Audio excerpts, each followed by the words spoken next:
Hey guys, and welcome back to the channel. If you're new here, my name is Russ, and on this channel we talk about Jeeps and all things off-road vehicle-based adventure. So if you're into that kind of thing, you're going to want to stick around. Alright, many of you guys already know that I recently gave my Jeep a heart transplant, as it were, or technically Motec in Vegas. Took out the V6, put in a V8. Now, I've gone wheeling a couple of times since then, and pretty much as soon as anybody ever hears the exhaust, they know that my rig is built just a little bit differently. But once they learn what's under the hood, pretty much the first thing that they say is, damn, how much did that cost? So today, that's what we're going to get into. I'm going to get into how much it costs, but first what I'm going to do is open up the hood, take you around the vehicle, and show you exactly what I got for the money. Alright guys, let's start with the engine bay. What you're looking at right here is the Gen 5 LT1 engine. It is the same engine that is in the SS Camaro as well as the C7 Corvette. It's 460 horsepower and 465 foot-pounds of torque. So yeah, that's actually made it up to a 10-speed transmission, the 10L80 transmission. And then behind that is an adapter plate for the transfer case, and the transfer case has been modified with an output shaft that is actually a male output shaft to work with that transmission. So it is 0 miles, a 0 miles engine, a 0 miles transmission, both brand new from GM Performance.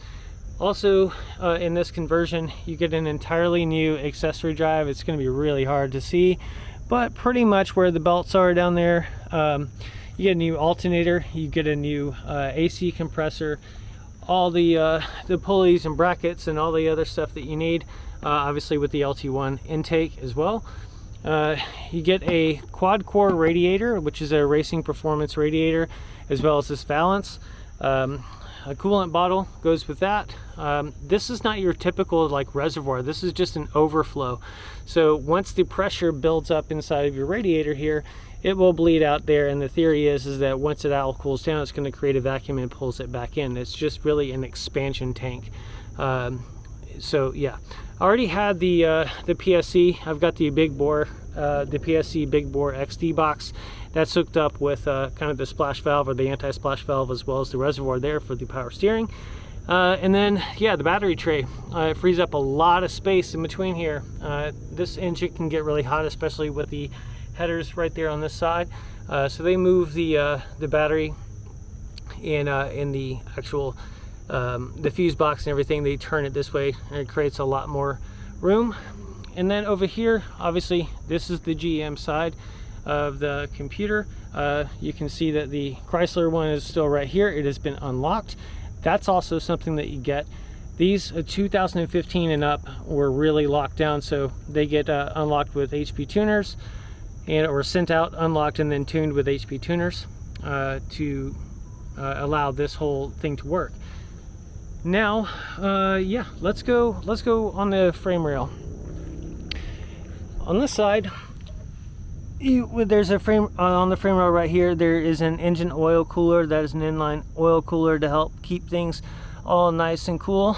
And then I might be able to see the transmission from down here. I was going to show you underneath, but let's see if I can do this. Sorry, I'm not even going to cut this video, but that's how it is. So yeah, there's the whole thing. There's the engine, transmission, got the cross member holding that up, and then obviously we get into the transfer case and the adapter. As part of the kit also is a performance exhaust. It is fully wrapped from the headers all the way down, and you get new O2 sensors with a MagnaFlow muffler that dumps pre-axle. So it's got a really great note, no drone, and it's just awesome. So if you didn't know this before, I have Dana 60 axles, both front and rear, with 1350 drive shafts. Now the one modification they had to make with that is on the front side, pretty much where it comes in right there, that's a 1350, but up here that is a 1310. It's a 1310 on this side, just because we need to make clearance for the actual oil pan on Extreme Flex. honest, as far as the interior goes, really, there's no difference whatsoever. I have the same center console. I kept the transfer case, so I've still got this single stick transfer case there. But the only difference inside of here is that I actually have a Banks gauge, and that just allows me to monitor what's going on the GM side of the engine. All of that plugs into the OBD2 port to really just let me know what's going on, and I can select up to 8 different gauges and have that, and I can check codes, clear codes, all that kind of stuff with the Banks gauge. But other than that, everything else is the same on the inside. Oh, and for those that are curious, all functionality that I had originally works. So cruise control, tap shift, air conditioning, all of that stuff, it still works. So I'm not really touching the Jeep side so much as I am modifying obviously just the engine side. They do that in a way that allows for full functionality, and that's one of the main reasons why I went with Motec. Now, there are companies out there that allow that or have worked that out now, but Motec has been doing it for something like 30 years, swapping LS or LS base engines into Jeeps. And yeah, so I really wanted to work with them after doing my research. Okay, so besides the cost of the parts and things like that, there's also the fluids, the materials, the test drives, and all that. All in, it was just over $32,000. Now, before you freak out about that or get sticker shock about that, let's really understand how much a new Jeep costs now. Just in preparation for making this video, I looked at some used Jeeps, and they are like 20,000 miles, just the V6. They're around $50,000 right here around Asheville, and that's just for the V6. I looked for a new Rubicon, and it was $75,000 here in Asheville. So $32,000 for a brand new engine, transmission, and all the things that I showed you. Sure, there's some differences between a JK and a JL, but there are also some differences between my JK and what I would get if I bought a new vehicle, namely the axles, the suspension, all the stuff that I've done over the years, plus the sentiment that I have and the attachment I have with this vehicle. There's no way I would buy a new vehicle. It just doesn't make sense price-wise, right?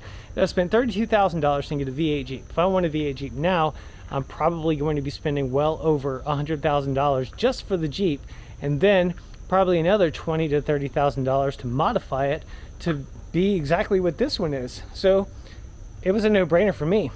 So anyway, I think that it was money well spent. You may not, and that's okay. Just let me know what you think in the comments down below. What should I have done differently? Or, you know, if there's another engine swap company out there, make sure to give them a shout out as well. But yeah, I decided to go with Motec because of their experience in the industry, the fact that I live in Buncombe County, so it has to be a code compliant Jeep, which is not exactly easy to transplant a V8 into a vehicle in this county, believe me. But they are fully emissions compliant in California. They have the executive order, so this actual conversion will and should pass inspection here each year, which is something that not a lot of you have to consider, but I certainly did. But again, yeah, it's so much fun to drive, and $32,000, giving myself a pretty new vehicle, just the body and the suspension I got to keep. Yeah, I'm okay with that. But like I said, let me know what you think in the comments below. Thanks for watching, and if you're not already subscribed, consider doing that so you don't miss out on all the adventures. I know we've got a couple of things coming up. I'm doing a trail cleanup this Sunday. I'm going on an East Coast adventure with my wife at the end of the month for about 10 days, and that's going to be amazing. We're going to be taking the Trail Boss that's back there, parked kind of out of the way. We're going to take that on that adventure, and then I'm sure I'm going to be hitting up a couple more pretty difficult trails here in the southeast upcoming. So subscribe if you're not. That would be awesome. Like, share, all that kind of fun stuff. And until next time, I hope you're living life adventurously, and I will see you on the trail.